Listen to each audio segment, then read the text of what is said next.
रेहान एक आम दिन पैदा हुआ, लेकिन उसकी पैदाइश के वक्त आसमान पर अचानक बिजली चमकी और जोरदार आवाज के साथ रोशनी फैल गई। सब हैरान रह गए। कुछ साल बाद रेहान के जिस्म में चमक पैदा होने लगी। इसके हाथ लगाने से चीजें रोशन हो जाती और अंधेरे में वो खुद जगमगाता था। रेहान जैसे जैसे बड़ा होता गया, इसकी ताकतें बढ़ती गईं। इसकी हंसी से मोबाइल चार्ज होते, रोने से पंखे चलते और उसका छूना बल्ब को रोशन कर देता। स्कूल के बच्चे इसे इलेक्ट्रिक बॉय कहने लगे। कुछ डरते, कुछ हैरान होते और कुछ दोस्त बनने के ख्वाहिशमंद होते। कुछ लोग कहते रेहान को शहर ले जाओ, कुछ कहते कि वो खतरनाक है। लेकिन जब रेहान ने एक दिन जलते बल्ब को छूकर बुझने से बचाया और सर्दियों में हीटर चलाकर दादी अम्मा को गर्म रखा, तो लोग इस पर भरोसा करने लगे। एक दिन गांव में तूफान आया।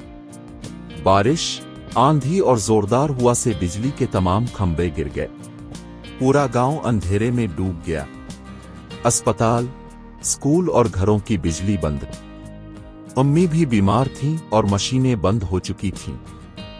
रेहान ने फैसला किया कि अब वक्त है अपनी ताकत को असल काम में लाने का।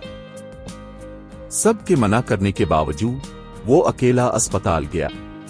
अपनी हथेली मशीन पर रखी और मशीनें चल पड़ी। अम्मी का इलाज शुरू हुआ। सब हैरान रह गए। रेहान स्कूल गया, क्लासें अंधेरे में थीं। उसने दीवार पर हाथ रखा और कमरा रोशन हो गया। बच्चे तालियां बजाने लगे। फिर वो पावर स्टेशन गया, बड़ी मशीनों पर हाथ रखा और इज़्ज़ की आवाज के साथ पूरे गांव की बिजली बहाल हो गई। रेहान थका हुआ था मगर खुश।